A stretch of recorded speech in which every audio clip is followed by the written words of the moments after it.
Avec le chat Tito. Il est comment? Je bougerai up. C'est chez moi. Bah les coups de votre interview. C'est mon canapé. Putain, ça me fait plaisir de te voir. Moi aussi. Non, mais je te jure, ça me fait phaser, ça me fait phaser. Je suis désolé pour le dire. Vas-y, ça fait combien de temps qu'on ne s'est pas vu de base? On s'est parlé, etc. Mais combien de temps on s'est pas vu? Au moins 4 ans. Oh, 3-4 ans, je pense. Tu vois, alors que de loin, moi je te regarde et tout, Bah sur pareil. les réseaux et tout. Bah tu vois. pareil, de ouf. Mais damn, ça fait 4 piges, frère. Putain. 2 ailes, wesh.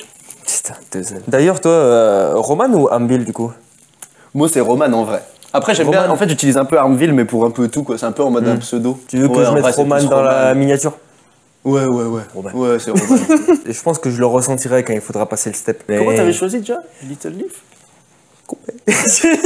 C'est un délire de soirée. Quand on me pose la question, ça me fait plaisir parce que ça me fait penser à ce délire. Ça me fait penser à c'est un peu un petit souvenir unique qui t'appartient qu'à toi et que tu gardes. Et qu'à chaque fois que je le dis pas, et ben du coup on va me le redemander. Et si je le dis trop, et ben au final on me redemandera plus. Tu vois, c'est ça un peu le délire. Mais je l'avais dit à Tom une fois quand on était en soirée à deux, il m'a dit t'es trop con. Et maintenant je te jure on se croise et tout, ça me fait trop kiffer. Genre on était à la fabuleuse cantine, je l'ai vu monter sur Open Mic. Tu vois genre la Big Eye justement. Attends. Tu vois là, cet événement là, et ben j'ai fait un vlog dessus. Mais j'ai vu. Ah t'as vu? Ah non mais je suis. Ah mais t'as tout maté. Mais non mais je regarde. Je sais pas moi. Bah si gros, je regarde, je suis un peu tout. Bah du coup je vois grave la Big Eye là parce que tu gravites pas mal avec eux, tu traînes un peu avec eux, j'ai l'impression et tout. Du coup je suis quand même ce qui se fait. Hein. J'essaye au max, tu vois. Non parce que on parle, mais il faut un minimum présenter et après on va revenir sur notre discussion. Ouais j'avoue. Donc bonjour à tous. Quand même. D'ailleurs je tiens à dire que c'est un plaisir vraiment. Mais vraiment de ouf parce que genre vraiment dès la première vidéo et tout j'ai trouvé le concept vraiment trop stylé. Je me rappelle j'en avais parlé avec Tom direct en mode putain c'est trop bien, faudra trop que je le fasse un jour et tout. Certes ça parle un peu de la scène un peu rap tu vois, stéphanoise, mais aussi genre quand t'invites ton pote d'enfance et tout. Enfin il y a un truc aussi genre juste discuter avec des personnalités uniques de Saint-Etienne. Bah oui. D'ailleurs juste avant de finir, juste de commencer, merci Emma pour l'accueil. Merci Emma pour l'accueil. Merci de nous accueillir dans son bel appartement. Tu sais que à ma sauce je prépare pas de questions. Ouais. Tu vois, moi c'est. Mais c'est ce que j'aime bien, comme c'est naturel. Et que même tu parles, toi, que tu donnes ton avis, tu t'exprimes et tout. C'est ça qui est bien, tu vois. Ce qui fait que c'est une vraie discussion. Déjà, il y a quelque chose que j'aimerais évoquer avec toi. À partir de la fin lycée, je sais pas exactement ce que t'as foutu. Tu vois ce que je veux dire? Après, t'es allé à la fac. Ouais, en école à Grenoble. Je savais pas exactement ce que tu faisais et même ce que tu fais. Même littéralement, tu vois. Ouais. Je sais que t'es dans une maison de disques, mais ton rôle précis. Je sais pas s'il a changé depuis que tu y es. Donc, il y a pas mal de choses qu'on doit évoquer. Donc, vas-y. Depuis Grenoble, qu'est-ce qui s'est passé? Je fasse un. Ouais, vas-y, on va faire une petite récap. Là, quoi. Ouais, vas-y, une petite récap. Moi, ça me fait plaisir. Bah, en gros, je suis allé à Grenoble pour étudier parce que j'ai été pris dans une école qui s'appelle. C'est l'Institut d'études politiques de Grenoble. Donc, vraiment, genre en mode. Il y avait de la sociologie, du droit, de l'économie, c'était très large. Et après, quand je suis allé en master, du coup, dans la même école, il y a plein de choix de master. Tu vois, j'ai des potes aujourd'hui qui travaillent dans le droit, j'en ai d'autres qui sont plus dans le journalisme. T'as vraiment plein de métiers. Et moi, du coup, j'ai choisi un master qui était plus, on va dire, sur l'industrie culturelle, de produire des trucs, Même aujourd'hui, il y a plein de trucs dans YouTube, maintenant, avec Webedia, plein de trucs comme ça. Genre, c'est des métiers aussi où organiser des tournages, des feuilles de poste, bref, plein de trucs comme ça. Et en fait, quand je suis arrivé en master 1, on avait un stage. Moi, je savais pas qu'on pouvait être dans la musique. Genre, en vrai, je kiffais le rap, parce que bref, mis à part ça, j'ai parlé de tout ce qui était les études, mais genre, je suis fan de rap depuis toujours, quoi. Et du coup, j'étais sur un site qui s'appelle Profil Culture, qui est en fait un site où tu as toutes les offres de stage, même de contrats, d'alternance pour le milieu de la culture. Et je tombe sur une offre label, je crois que c'était assistant label, dans le label Jeune à Jamais. C'était un stage, c'était juste pour tester, tu vois. Du coup, je postule, bref, ça se passe bien, l'entretien et tout. Je fais un entretien avec ma chef, qui est toujours ma chef. Et tout se passe bien pendant le stage, et ils veulent me recruter. Du coup, mais sauf qu'il faut quand même que je finisse mes études. Bien sûr. On ramène le diplôme quand même à la maison. Je comprends. Mais juste, je repars 3 mois à Grenoble pour finir mon semestre, quoi. Et voilà comment ça a commencé, quoi. Comment je me suis retrouvé à Paris, chez Jeune à Jamais et tout. J'avais pas cette volonté tant que ça, tu vois, à la base. Mais ça a été une évidence quand je l'ai vu, forcément. Bah oui, là, ça t'a pété à la gueule, en fait. Ouais, voilà. Ouais. Tu te retrouves en CDI à Paris. Mais quel est ton rôle? Non, non, c'est vrai ou pas? Bah ouais, oh putain de merde. 3 mois après que confinement et tout, mais tranquille, après je travaillais. Ah oui, parce que c'était janvier et tout, donc en fait c'est en février que ça tapait. Ouais, je commence à vivre mes premiers concerts et tout, et après bam, Covid. Mais après bon, c'était moins violent je pense qu'un étudiant, tu vois. Mon poste c'est chef de projet quand j'arrive en contrat. Et en gros, chef de projet, c'est assez large en fait, c'est compliqué à expliquer toujours, parce que déjà c'est un label indépendant. Jeune à jamais. Et sauf que dans les majors, on va dire que c'est vraiment... par exemple, je sais pas, tu travailles aux relations presse pour les médias et tout, tu vas faire que ça de ta journée. C'est très sectorisé, on va dire. Là où Jeune à jamais, vu qu'on est une petite équipe et tout, en fait, on fait un peu de tout. Organiser des clips, organiser des sessions studio, même du talent scout, signer des artistes, chercher des artistes, gérer, on va dire, les plannings de sortie. Bref, en fait, c'est tout créer un album, quoi. Produire un album, le mettre en avant auprès des médias. En fait, tu te limites pas à une seule facette quand tu es dans un indépendant. Tu dois t'adapter. Tout, clairement. Mais après, ça fait des épaules aussi. Grave. Moi, je pense qu'il n'y a pas meilleur entraînement, centre d'entraînement, que d'être dans un truc indépendant et en développement aussi. On grossit en même temps que nos artistes, quoi. Plus les artistes, en fait, ils marchent de plus en plus, on va dire, plus on est face à de nouveaux problèmes, mais nouvelles bonnes choses aussi. Et tu dois glow up en même temps. Ouais, on doit glow up en même temps, quoi. Et jusqu'à présent, j'ai l'impression que ça se passe bien, tu vois. Mais après, c'est aussi beaucoup de discussions aussi, genre en vrai, parler avec des gens autour, des gens qui sont aussi pas forcément chez Jeune à jamais, mais dans d'autres labels ou des choses comme ça. Apprendre d'eux, discuter, parce qu'il y a un peu une jeune génération, on va dire, actuellement, là, à Paris, dans les labels et tout.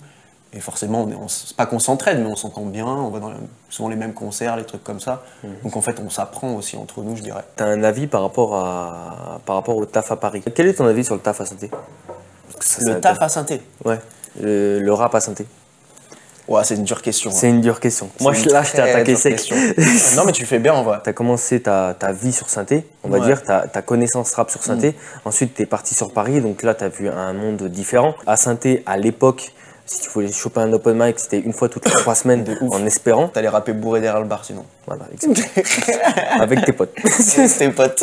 Mais à Paris, c'était pas la même ambiance. Déjà à l'époque, il y avait trop d'open mic. Il y a même pas trop, mais il y en avait assez pour faire ton truc. Il y avait un décalage énorme. Maintenant, Paris, c'est Paris, quoi. Tu vois. Et Saint-Étienne commence à monter de ce côté-là, à se donner de la force entre nous. Je vois que ça évolue parce que je le vois depuis un an. Bah ouais, mais t'es dedans, toi.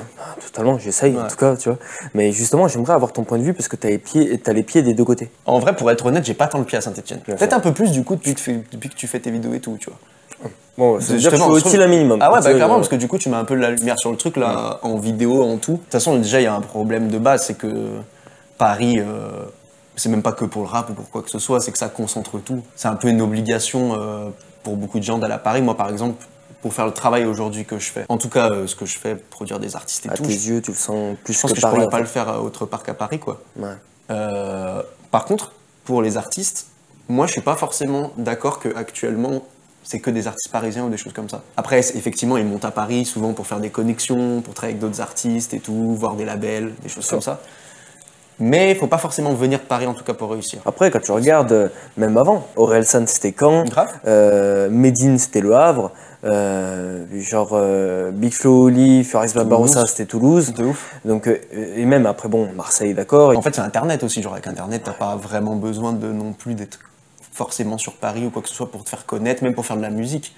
Après, il y a aussi, le côté communauté, le côté force, tu vois, qui permettent d'avancer le truc. Et ça, c'est un vrai sujet en lui-même.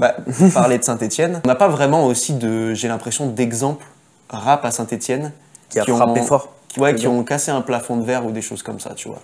Ce qui est plus difficile parce que j'en parlais hier justement avec Maxime, Poto. Et je lui disais, en réalité, un des problèmes, c'est qu'il faudrait en fait qu'il y ait un artiste stéphanois, je pense, qui marche sur la scène nationale. Et qui, en même temps, garde quand même ses bases à Saint-Étienne pour aider, faire monter d'autres gens avec lui ou des choses comme ça. Honnêtement, moi, je me suis posé la question plusieurs fois, en voyant plein de villes qui commençaient un peu à avoir des rappeurs, des trucs comme ça, parce que moi, je suis stéphanois, j'aime ma ville, genre... Bien sûr. Mais est-ce qu'on est une ville de rap? En vrai, c'est la question. Il y a du rap, il y a des trucs qui sont très bien et tout, tu vois. Mais est-ce qu'on est une ville qui sent le rap, je sais pas comment dire. C'est une ville culturellement qui est quand même un peu plus, j'ai l'impression, très dub, rock, reggae, tu vois. Mais après, c'est aussi le premier arrivé, tu vois. Genre, si par exemple, la dub arrivait tout de suite, et que les rappeurs de Saint-Étienne avaient fait autant de bruit que la dub à l'époque, et ben, on aurait dit c'est une ville de rap et pas une ville de dub, qu'est-ce que tu fais? Bien sûr. Tu vois, c'est ça aussi. Est-ce qu'il faut se limiter à ce que la ville t'a déjà donné de base, tu vois? Non. Tu vois, c'est ça. C'est qu'on peut se développer. On peut se développer, on peut se donner un peu plus de force. Regarde par exemple, même dans les open mic que les collectifs de Saint-Etienne, je pense surtout à Abigail qui crée des open mic, qui crée des lives sur Twitch. Des fois, c'est trop bien d'ailleurs. Des fois, gros, c'est des mecs de Lyon qui se ramènent. C'est vrai. Il y a eu des. À la fabuleuse, il y a des mecs de Lyon qui sont. Qui les acceptent? Non, mais vas-y, viens. Moi, ça fait plaisir. On oublie cette rivalité. Tu vois, sportif. On oublie ça et on se dit, vas-y, viens. Justement, c'est cool. Je pense qu'on est dans un esprit en mode, venez. Quand nous, on viendra sur Lyon, j'espère que vous nous accueillerez de la même manière, tu vois. C'est grave un moyen de mettre un peu de lumière aussi, effectivement, d'avoir des gens extérieurs. Non, mais ça travaille pour. Mais j'imagine, j'ai l'impression que ça bosse de ouf. En fait, je vois que. Je veux que tu m'en parles, parce qu'en vrai, moi, je suis pas... Tu veux que je te fasse un petit topo, vite fait? Parce que je connais pas, tant que ça. Je sais juste qu'il y a les studios. Ouais.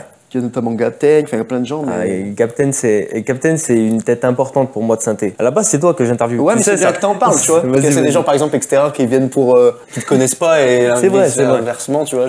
Vas-y, on va faire un petit topo pour que ça soit un minimum rapide, etc.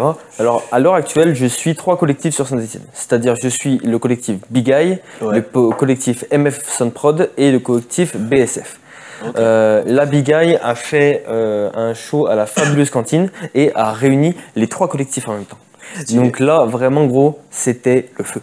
Tu vois, genre, là, la réunion. Moi j'étais trop bien, j'étais en mode, oh putain les frères. Tu sais, mais en fait, c'est vraiment le délire où on se tenait la main de dingue à ce moment-là. En plus, ils ont créé un moment home, c'est-à-dire directement en live sur Twitch où les gens ont tourné autour de la table, etc. Et c'était vraiment kiffant. Ouais, c'était vraiment un truc de ouf pour moi. Et ensuite, il y avait l'open mic. Et donc en fait, si tu me dis, il y a 3 collectifs de Saint-Etienne, ils se ramènent. T'as un truc en live sur Twitch et un open mic avant. Ouais. T'es rappeur. Qu'est-ce que tu fais? Bah tu viens. En vrai, est-ce que t'as le choix? T'es obligé parce que c'est là où tout converge, quoi. Même juste pour faire un petit passage, même pour serrer une main, même pour même pour voir tes yeux, tu vois. Soyons clairs, à l'époque où on rappait, un moment comme ça, on aurait kiffé. De ouf. Tu sais que ça manquait. En fait, c'est ça que je voulais t'en parler. C'est qu'il y a pas mal de gens là en mode de Big Eye et tout, que en fait étaient déjà là, je me rappelle, en 2018, 19 et tout.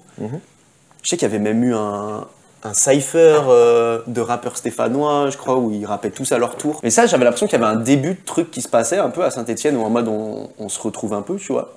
Et qu'après, ça l'a pas fait sur le moment. Et que là, j'ai l'impression que ça revient, donc c'est cool, tu vois. Bien sûr. Un de mes chouchous, parce qu'en fait, j'ai développé un lien humain avec lui, c'est le Grand K. Et photo du Grand K. Il est chaud, le Grand K. Le truc, c'est que Grand K, il m'a dit un truc. Il m'a fait, en fait, depuis que t'es là pour filmer, depuis que t'es là pour témoigner, et ben en fait, on fait de plus en plus de trucs filmables, tu vois. Et en fait, c'est là où je me suis dit, putain, t'apportes au truc fédérateur, t'apportes au collectif. Tu vois, genre, faut de l'image, tu vois. C'est ça. La première baffe, c'est quand MF Soundprod a fait la première partie de Fianso à Rêve 2G. J'avais vu, ouais. Ça, pour moi, j'étais pas prêt. Fierté. Parce que t'es fan de Fianso. Je suis pire que fan. Bah ouais, je sais. Je le connais un peu trop. D'être un jeune rappeur. Ah putain, gros. Mais tu vois, merci. Oui. Tu vois, mais. Bah oui, non, parce que pour l'anecdote, j'ai repris un son de Fianso qui était L'être un jeune rappeur. Je l'ai fait à ma sauce en écrivant mon propre texte sur ça. Et donc, ouais, quand je vois Fianso après, je suis en mode, frère. De ouf. Ouais, je suis content. Mais toi, t'écrivais bien aussi. Hein. Tu t'as fait tes textes. Moi, j'étais un branleur. Non, mais toi, c'était la musicalité. T'avais ton truc aussi. Et tu vois, c'est ce que je disais à Tom. Putain, excusez-nous, on s'est baladé. Peut-être au pire, on va aborder le sujet maintenant, comme ça c'est fait. Vas-y. Alors, pour faire simple, à l'époque, avec Roman et un ami de longue date, avec Tom, et ben, en fait, on était à 3 et en fait, on rappait ensemble. On allait derrière un bar et on lâchait des couplets, on s'amusait de dingue. Et on s'est jamais parlé, hein. Jure, jamais. Mais même là-bas. Faut vite faire. C'est un truc secret. Enfin, c'est pas secret en fait, c'est juste que c'est. Bon, on peut parler de ça, du rapport à la musique et tout. Tu me dis si je coupe. Non, t'inquiète. En vrai, c'est juste. Tu fais du rap, on va dire. On avait envie, tu vois, ça donnait envie, c'était trop bien. Si on s'enregistrait aussi. Bah, grave, de ouf. En fait, c'était un petit. On se tapait les barres. Grave, de ouf. Après, je sais que moi, j'étais déter. Tu sais, j'étais trop dans un truc en mode il faut que je sois parfait, il faut que je fasse mon truc bien et tout, tu vois. Parce que vous êtes des taffeurs. Voilà, Tom et toi, vous êtes pointus, tu vois. En fait, je pense qu'on n'avait pas non plus aussi les mêmes références, même rap, tu vois. Bien sûr. Là où toi, t'étais sur du rap très kické, Tom, il était aussi là-dedans, plus, je pense. Plus lyriciste. Plus lyriciste, Tom, de ouf. Mais toi aussi, t'étais lyriciste. Ouais, mais en fait, c'est justement parce que j'ai côtoyé Tom. C'est parce qu'en fait, ça m'a fait chier. J'étais en mode putain, j'écris pas assez bien, il a un meilleur vocabulaire et tout, ça me rendait fou. C'est vrai qu'au début, t'étais peut-être plus punchline, toi. Ouais, très punchline. Et après, j'ai aiguisé après avec des. Ouais, de ouf. Moi, en gros, j'étais plus, je pense, mes références, c'était un peu plus genre les scènes. À l'époque, il y avait Laylo, les scènes qui commençaient, les scènes SoundCloud et tout. Et du coup, il y avait un peu un truc où moi, genre, je kiffais trop l'autotune, les trucs chelous, Claude Rap, les trucs et tout. Et donc, mais après, ça faisait des trucs marrants à trois. Oui, ça partait sur des trois angles différents. Ah ouais, de ouf. C'était pour moi avant tout, en fait. Bien sûr. Genre, c'était un truc où genre j'ai jamais trop voulu le mettre tant en avant que ça. Je le voyais un peu comme un petit journal intime, un truc personnel que je faisais. Et ça me faisait délire de le partager avec toi et Tom. Mais c'était pas un truc que je voulais voir marcher. C'était pas un truc que je voulais... que ça prenne de l'ampleur. T'as sorti des mini-EP. Mais en fait, je me suis donné quand même. Je t'ai jamais fait de sortir un projet. Hein. C'est ce que je veux dire. Moi, j'en ai sorti 3. C'est con, hein. Mais par exemple, il y a des gens, ils font de la guitare, tu vois. J'utilise toujours cet exemple parce que je pense... Le problème avec le rap, c'est qu'on considère que si quelqu'un fait du rap, il faut forcément qu'il soit le meilleur et qu'il marche dedans et que ça doit être... Un peu quand même, il y a un peu un truc où genre si tu fais du rap, c'est pour réussir là-dedans. Je sais pas comment dire. Je vois ce que tu veux dire. Mais dans l'image des gens. Il y a déjà un principe compétiteur dans le fait de faire du rap. De ouf, je vois ce que tu veux dire. Quelqu'un qui va faire de la guitare, tu vois, tous les jours, qui s'entraîne, qui s'amuse, je sais pas, il a pas envie d'être Jimi Hendrix en fait. Enfin, il a pas forcément envie de monter un groupe, de faire le tour de la France. Bien sûr, totalement. Et donc en fait, moi je le voyais vraiment comme ça. Je le voyais vraiment comme un truc que je faisais pour moi avant tout, pour m'amuser avec mes potes. Parce que aussi ça fait un petit truc artistique et c'est bien aussi d'avoir un petit truc artistique dans sa vie. Je pense au final quand même grave aider pour mon métier.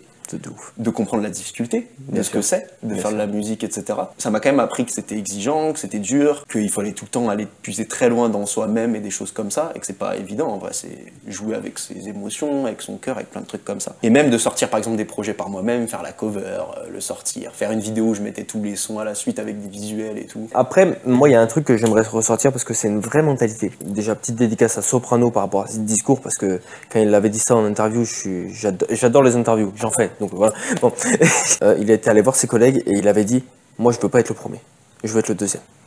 Parce qu'en fait toute la lumière est sur le premier. Alors quand t'es le deuxième, tu fais ce que tu veux. Tu fais ce que tu veux, t'es tranquille, pas besoin de te prendre la tête. Tout le monde va te tirer dessus si tu fais une gamelle. Alors quand t'es le deuxième, tu vas tranquillement. Tu vas à ton avis. Ouais, je capte de ouf. Tu vois, c'est lui qui va se prendre les balles, c'est toi tu vas te faire ton truc. Et le pire c'est que tu peux être deuxième mais pas tant que ça, tu vois, pas si loin que ça. Il m'a décomplexé par le fait de pas être le premier. Toi t'étais dans une logique je veux être le meilleur. Bah en fait je voulais taper fort. Mais c'est aussi pas la concurrence, c'est horrible de dire ça, mais c'est un peu aussi en se confrontant à d'autres que tu t'améliores parce que tu dois être meilleur, parce que tu dois te mettre au niveau. Comme Tom. Ça quand on était à 3, tu vois. Il y avait que moi qui me branlais rien, mais après vous en tout cas vous vous battiez à chaque fois pour le meilleur couplet, tu vois. En fait, juste je sors cette anecdote, on verra si je la laisse. Mais juste celle-là, une fois tu t'es ramené, t'as fait excusez-moi les gars, mais j'ai juste un 12. J'étais en mode frère, j'ai juste un 12. Et tu m'as dit. Après, j'avais sûrement doublé la dernière phrase pour aller et ouais, let's go. T'as laissé un peu de temps et t'as doublé le truc et j'étais en mode. Ça m'arrivait de me dire, je fais des 4. Et tiens, ouais, je fais le refrain, t'inquiète. Non, après, quand on regarde, c'était des bons moments. Non, tu vois, c'est ça aussi. Moi, c'est ça que je voulais. Moi, c'était des moments où je m'amusais avec mes potes, tu vois. Je fais la musique, c'est quand même pour kiffer, etc. Et que rentrer trop dans des dynamiques où il faut absolument réussir ou des choses comme ça, je pense que c'est pas productif. Après, il y a un truc, pour être honnête, effectivement, par exemple, moi, je travaille dans un label. Et du coup, je fais ce qu'on appelle du talent scout, genre chercher des artistes et tout, tu vois. Bien sûr. Et en vrai... c'est soit t'as un artiste vraiment qui a pas beaucoup de chiffres, vraiment pas de chiffres et tout, c'est soit t'as un coup de cœur.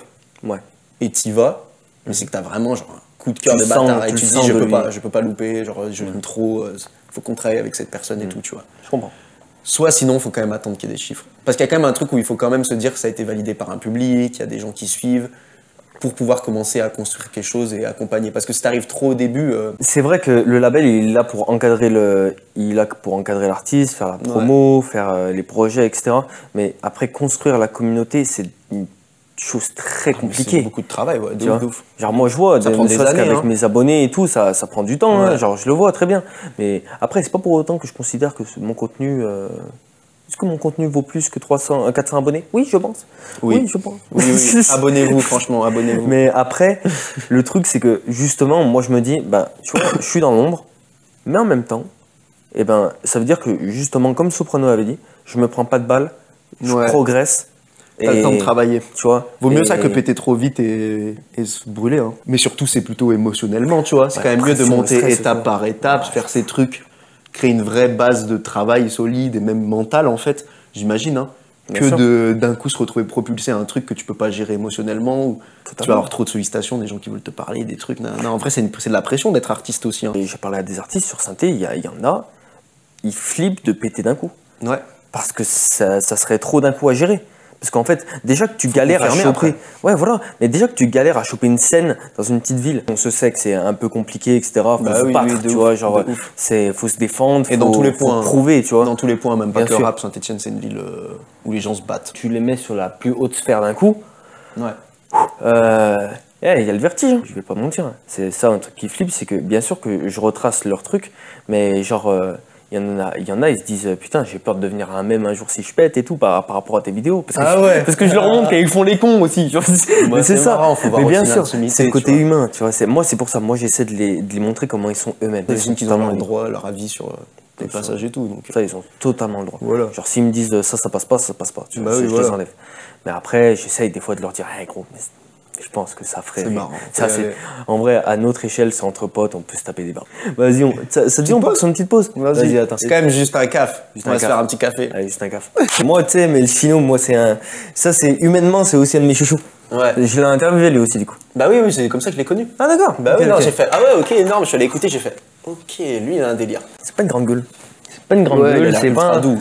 C'est un mec super doux et surtout genre super aimable. Moi quand j'ai écouté le chino, j'étais en mode putain, je peux pas te dire que c'est le meilleur, mais je peux pas te dire que c'est le plus nul. Alors ça non, parce que putain qu'il frappe. Et justement, il faut qu'il cadre, il faut qu'il prenne du level et ça va venir tout seul, t'inquiète pas. Ouais, mais il a déjà l'identité, tu vois, propre. Ouais. Où il fait son truc et qu'il se démarque. Ouais, et il expérimente. Ouais, c'est ça. Enfin, en vrai, j'ai toujours expérimenté de ouf parce que je kiffais trop ça, quoi. Faire des trucs bizarres et tout. Et c'est plus moi, j'avoue, c'est plus un rap qui me parle, le rap qui expérimente, que le rap qui va être très solide dans les flows, dans l'écriture et tout, mais qui est moins. Très scolaire, du coup. Très scolaire, ouais. Ouais, je vois ce que tu veux dire. C'est en fait, quand le mec il tente un truc, il tente. Au moins, il tente, en fait. C'est ça. C'est vrai que j'aime bien le côté scolaire, parce que j'aime bien quand ce que tu fais, c'est maîtrisé. Mais tu peux allier les deux, hein. Voilà. J'ai l'impression que c'est ce qu'il allie, lui, là. Ouais. Il est parti dans des bails. Il est parti dans des bails très scolaires qui l'a ensuite parti dans des instrus qui sont cool. Voilà. Tu sais, j'étais en mode, ouais, c'est lourd. Ça filme. Ouais, ça fait. Ah, je sais pas. Non, moi j'adore ce moment. Tu sais que je t'avais dit pendant la pause que je voulais te poser plusieurs questions. Là, plus récemment, je suis tombé sur un truc que tu avais toi-même partagé. Ouais. C'était Raska. Donc, est-ce que déjà tu peux m'expliquer pour ceux qui vont voir qui est Raska et également d'où vient cette participation. Voilà. Raska, c'est un youtubeur créateur de contenu sur Insta, YouTube, il est un peu sur Twitter aussi et tout. C'est un mec depuis très très longtemps, en vrai, qui est sur YouTube. Très fan de rap. Très très très fan de rap depuis le début. Même à l'époque, moi, quand j'arrive par exemple chez Je n'ai jamais, il y a ma boss qui me fait faire du coup d'ailleurs une sorte de dossier un peu sur plein de youtubeurs qu'on pourrait un peu suivre et qui on pourrait rentrer en contact et tout.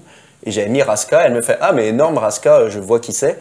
Il nous avait contacté parce qu'il voulait faire un clip avec Wheat, le rappeur et pote de Laylo aussi, qui est dans mon label, dans le label Je n'ai jamais. Après il s'est rapproché de Mastu et tout, et du coup il est rentré dans le comment ça s'appelle l'autre. Il kiffait Zuku Maizy, un artiste dont je m'occupe.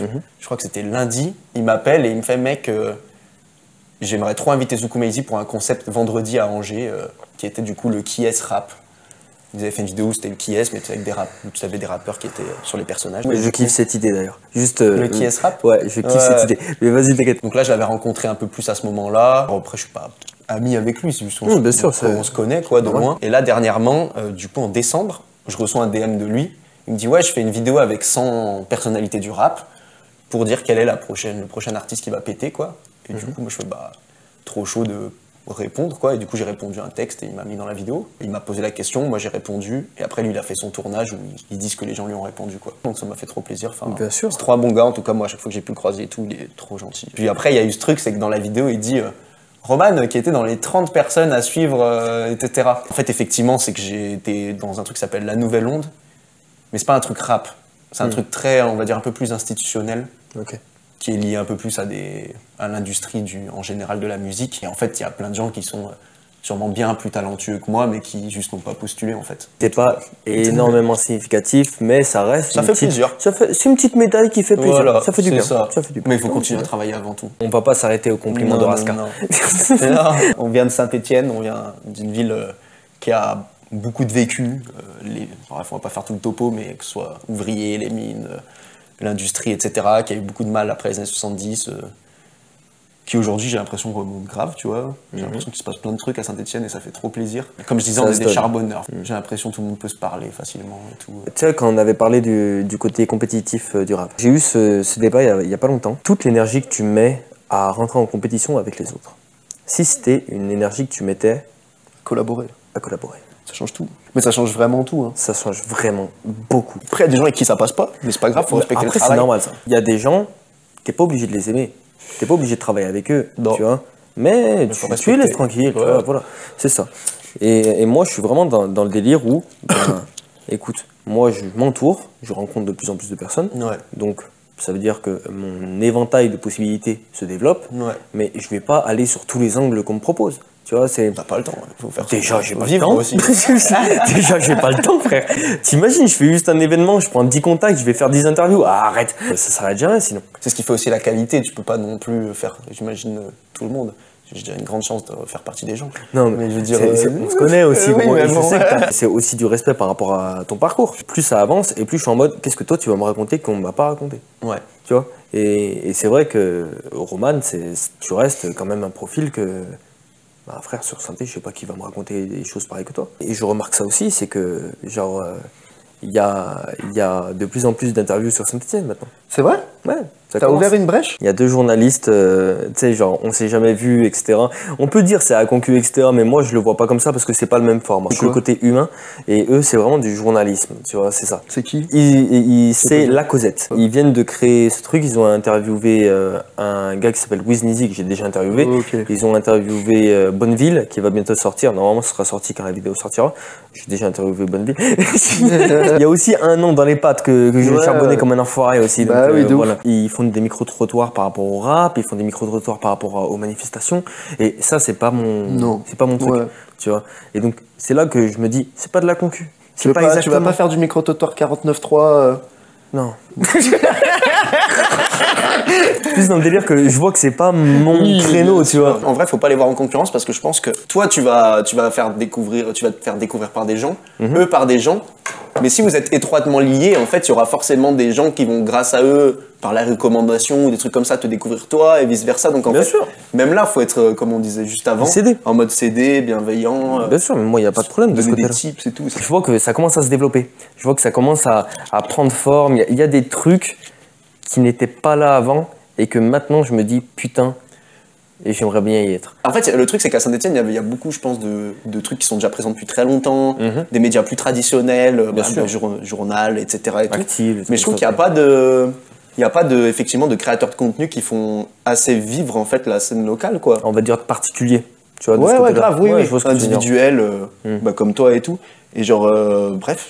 En vrai, si ça se multiplie, c'est cool. Toi, garde ta ligne de conduite, fais tes trucs. C'est bien aussi d'arriver avec une proposition qui est claire. Est-ce que tu considères que c'est bien carré de ce côté-là? Genre, en tout cas, juste un caf en lui-même. Tu vois, genre, ça va.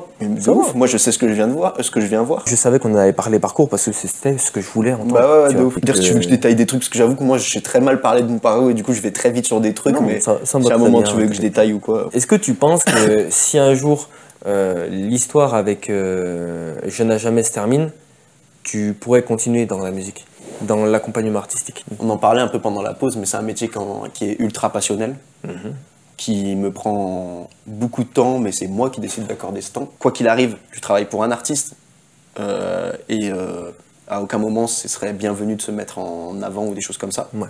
C'est un travailleur de l'ombre quand tu es censé être dans un label. Bien sûr. En tout cas, c'est mon avis et ma vision de ce qu'est quelqu'un qui travaille dans un label. Tu as l'impression quand même de faire partie d'une petite histoire, et tu vois, et qu'à la fin, quand un album sort, là, du coup, moi, je m'occupe beaucoup d'un groupe qui s'appelle Ucil et Rio. C'est du rap, cloud rap, mais très électronique aussi. Enfin bref, plein de styles musicaux un peu qui se mélangent dedans.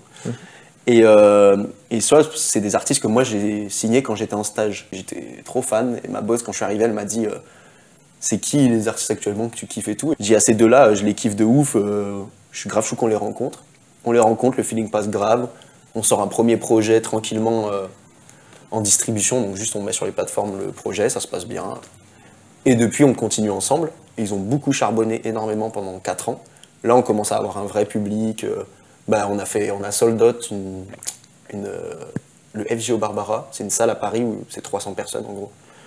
Trop bien, on a vendu 60 t-shirts en 1 heure. Enfin bref, ça fait trop plaisir de faire partie aussi de cette histoire de de suivre depuis les débuts, dans les doutes. Il y a plein de trucs comme ça, d'histoires qui se passent qui font que j'aime trop ce métier. Et même si ça a ses défauts, parce que ma vie souvent privée est en fait une vie publique, mes réseaux sociaux aujourd'hui c'est du travail. Enfin, je veux dire, tu vois, mon Insta c'est travail, mon Twitter c'est travail, mon WhatsApp c'est travail. Il y a juste Messenger, mais j'y vais plus trop. Mais bref. T'inquiète.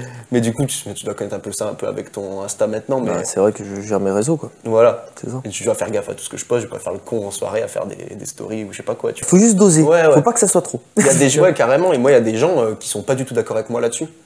Genre moi, je considère qu'il faut que je sois très froid un peu sur mes réseaux sociaux, sur comment enfin, froid. Je veux dire, faire attention à pas trop mettre ma vie privée, alors qu'il y a des gens qui travaillent dans la musique et qui s'en foutent, quoi, qui mettent leur vie normale, et ils ont raison, en vrai.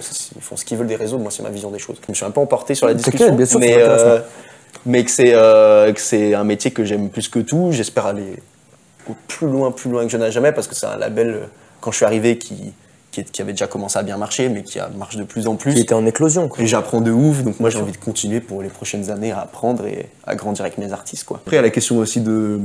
Parce que beaucoup de choses se passent à Paris. Est-ce que je reviendrai à Saint-Étienne, tu vois? Moi, c'est un truc que j'y pensais tout à l'heure quand on parlait de Saint-Étienne et de la mentalité et tout. En vrai, je suis un peu pas un menteur, mais quand je suis parti, j'avais 18 ans, j'ai jamais connu de routine à Saint-Étienne. Tu sais, j'ai jamais travaillé à Saint-Étienne, jamais eu ma petite vie dans Saint-Étienne ou mes trucs comme ça. Donc j'ai toujours un peu idéalisé aussi Saint-Étienne. T'idéalises, oui. Mais t'es pas si loin de la vérité que ça. Je vois Vladimir Cauchemar depuis tout à l'heure. Excusez-moi, vous voyez pas, mais il y a un crâne qui me regarde en face à face depuis tout à l'heure. Désolé, Emma. Ça, à Paris, les gens, ils se parlent moins. Ouais, ça parle quand même. Il y a cette image de Paris où les gens sont hyper méchants et tout ça, c'est faux, moi, je trouve. Non, moi, je ne crois pas comme ça. Parce qu'en vrai, à Paris, il y a tellement de gens aussi qui viennent de plein d'autres villes. Oui, voilà. Qu'en fait, les Parisiens, c'est limite une minorité, tu vois. C'est faux de dire qu'à Paris, les gens te parlent pas, sont méchants et tout. Mais quand même, à Saint-Étienne, moi, il y a plein de gens, par exemple, que j'ai pu connaître dans mes études ou quoi que ce soit, ou après, qui se sont retrouvés à étudier à Saint-Étienne. Et ils ont trop kiffé. Ça, cette image de ville un peu grise, truc comme ça, alors qu'en vrai, c'est pas vrai, genre. Mais il y a des gens qui s'y plaisent bien, là. Bah ouais. Le pizzaiolo, là, qui s'est fait arrêter. Oh putain. Et après, on a des histoires de fous à Saint-Étienne, on a notre maire, là. Non, mais arrête, coupé. Ou au pire, je le dis, ça n'engage bien évidemment que moi. Non, mais après, c'est vrai. Mais il y a des petits dramas, c'est comme ça. Voilà. Vraiment, tu me sors les sujets que moi, je suis en mode. Oh. Viens, on évite. Genre, il y a un truc que j'aimerais souligner, c'est que j'ai vu un moment où tu étais sur scène avec ton équipe. Ouais. Et tu vois, quand tu me dis, tu vois, genre, tu suis des artistes, t'es dans l'ombre, et que juste à cet instant-là, tu étais en train de fêter avec eux sur scène. Comment tu l'as ressenti ce moment? C'était un peu la release party de leur premier album. C'était 2-3 mois d'organisation. Et en fait, je voyais vraiment cette date un peu comme la conclusion de l'arc de cet album. Un peu genre vraiment, genre on avait taffé comme des oufs. Eux, ça faisait depuis juillet dernier. Moi, depuis septembre, on va dire que j'étais sur le projet vraiment. Et là, c'était vraiment le moment de fête, quoi, avec le public, dans la vraie vie, etc. Et eux, ils avaient mis ce moment-là, en gros, c'était l'avant-dernier son, où ils disent ouais, on va faire monter tous les gens qui ont travaillé sur le projet, nanana, et tout, et du coup je monte sur scène. Et moi je suis trop content, quoi, déjà parce que le son je le kiffe, donc je le chante et tout, et puis je sais pas, je suis fier d'eux en fait. Un peu de moi aussi, forcément, tu vois, parce que je me dis on a quand même fait quelque chose ensemble, mais surtout d'eux, parce que c'est les artistes, c'est eux, le manager aussi, l'équipe je suis trop content technique, tout. Ah non, mais ça fait trop plaisir. Après, il y a encore énormément de travail, hein, on est sur des projets en développement, c'est les débuts de carrière. Notre travail chez Jeune à Jamais, c'est vraiment de créer une communauté, une première communauté, de la renforcer, d'élargir, de renforcer. Donc vraiment monter étape par étape. Pour pas se retrouver en fait avec un tube par exemple, et sauf que personne n'écoute le reste de ce que tu fais, quoi. Ouais. On en parlait aussi sur le fait de péter d'un coup, des choses comme ça. Je trouve que c'est pas très sain, quoi. Non mais je trouve que c'est une bonne mentalité de augmenter, sécuriser, parce qu'en fait c'est comme un ballon, tu vois. Genre de ouf. Tu vois, genre c'est mort. Et donc pour te répondre à tes questions de base, très beau moment. Bah il y a le rappeur Usil du groupe Usil et Rio, il sort et il est très ému.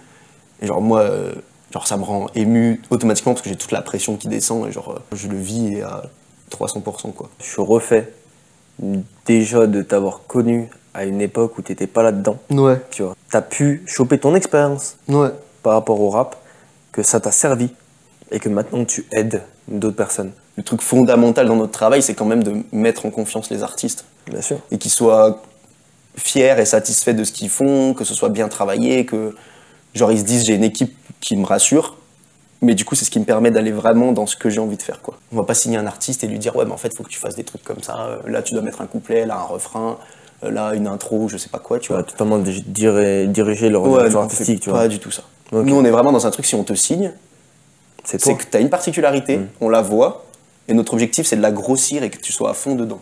Okay. Parce que c'est ce qui va faire ta singularité, quoi. C'est vrai qu'il y en a certains artistes qui ont dû suivre les directions que le label a... De ouf, mais ça se fait encore. Donné. Et ça dénature le pourquoi tu l'as fait sonner.